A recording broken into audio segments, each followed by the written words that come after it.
It is time to read poetry from the, after terbium, from the 29-year anniversary issue of cc&d magazine, volume 322, titled Eye to Eye, that was just released today. I'm going to read to you 2 periodic table poems that follow a short story about terbium. This first one is a periodic table poem called Terbium. Looking for better sound remains at the top of the list.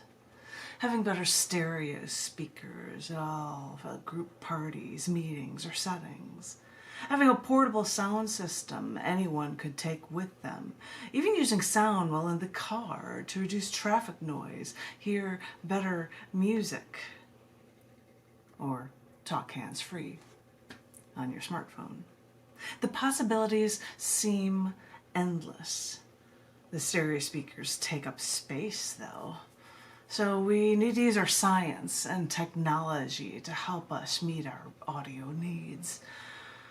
Companies create better and better sound systems. Earbuds for iPods have grown smaller and smaller, even with noise-canceling technology. There has to be a way to use the world around us to get us exactly what we have decided we need. So, after just a little research, I discovered the element twice as common as silver on this planet. And when it is mixed into a compound, terbium can help create a Soundbug speaker that can turn any flat surface into a flat panel speaker. Any flat surface, like an office window or your dining room table at home. You see, the terbium-filled Soundbug can be plugged into a headphone socket and then suction to any flat surface, literally turning that surface into a speaker. Now, this terbium-rich Soundbug is only the size of a computer mouse, and retailing at less than $50. They're targeting this to the youth market, but a wide range of technology users are going to love this little gadget that can repurpose everyday flat surfaces into speakers for all sorts of sound needs. The thicker the flat material surface, the better the sound quality of the terbium-laced Soundbug speaker. And yeah, the residence of speaker material, wood, glass, metal, can affect the final sound quality, but in theory, you could daisy chain a few of these terbium Soundbugs together to excite multiple electrical currents of the music players, and to excite the mock speakers and bring every party to life in richer stereo. And now, I know terbium is like a Swiss Army knife for cancer diagnosis, and I know its green luminescence gives color enrichment to TVs, and is even used in fluorescent lamps or lasers or semiconductor devices. But this whole using what we have to multi-purpose what we know idea is really beginning to stick with me. This audio technology can work with magnetoelectriction, like a car instead of a business meeting or a party. In a car, a terbium Soundbug could create noise-insulating windows, blocking out the excessive sounds of traffic. And you know how I hate the sound of traffic. But to business workers in a car, the mobile phone version of the terbium Soundbug could be stuck into a car's windshield to allow hands-free, headset-free talking. Well, that may cost a little more than the indoor terbium Soundbug, but no price is too high to stop people from staring at their phones while driving, right? So, yeah, although this is more common on Earth than silver, terbium may still be hard to get sometimes. But if we can find so many uses for this element, I'm sure its demand will increase, because pretty soon terbium will be desired more than anything. Ladies and gentlemen, boys and girls, hello and welcome to this 1 to 3 p.m. first Wednesday of the month reading that I am doing in honor of the poetry open mic that couldn't be going on right now because it has stopped because of COVID. An open mic that was run by Australian Tom Woodruff that was on North Lamar in Austin, Texas.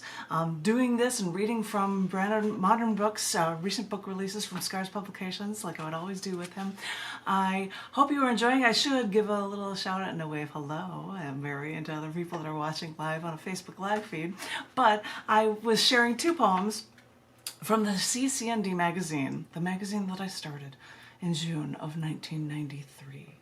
This is the 29-year anniversary issue of cc&d magazine, and because this is started in Chicago, I figure I have to have, you know, the edge of the ivy that was in Wrigley Field.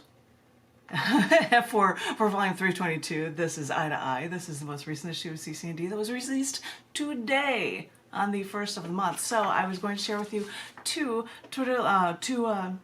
periodic table poems. You just heard a periodic table poem, and now one little one, a Twitter-length periodic table poem. And if I could ever show them in here, I would also release, because Twitter-length poems often came with an image that would be put on Instagram and Tumblr and Twitter and Facebook and wherever else. And so it is there in black and white. If you look at it on an online list, you can see the link to the color version as well. It talks about that Swiss Army knife idea for terbium again. This is the last poem, short one for you. It's terbium 161. This is actually an isotope. Terbium 161 is just the right number. Lanthanides, like terbium, have no known biological role. So it's in tech or light sources till now. In the first in-human use of terbium 161, it means 161 TB Dotatech worked for patients with cancer. Some say science gets in the way of health, but with this therapeutic isotope, I beg to differ. So sorry, ladies and gentlemen, that you got a science lesson in your poetry lesson, but this was me sharing two poems in this book that was just released today, cc&d magazine, my literary magazine that's been around for 29 years. This is the 29-year anniversary issue. If you'd like to know anything about cc&d, you can go to Scars Publications, scars.tv/ccd. Yeah, the ivy wall at Wrigley Field. It seemed appropriate. So anyway, I hope you enjoyed these readings. I might come back with some readings from another literary magazine that Scars Publications publishes, because it is common to read during the 1 to 3 p.m. time. I gave a little break right now for other readers in theory, but also I got to see Marin Cilic beat Rublev in tennis, because the French Open's going on right now and I get to run back and forth and watch that too. Yay! Anyway, sorry if you guys like sports and football and stuff, so do I, sure. But I got the French Open and tennis going on right now. So everybody stay safe, everyone stay creatively inclined, and I will come back with another reading from another recently released book very, very soon. Thank you all so very much for listening, and I look forward to hearing from you very, very soon. Thanks. Thank you.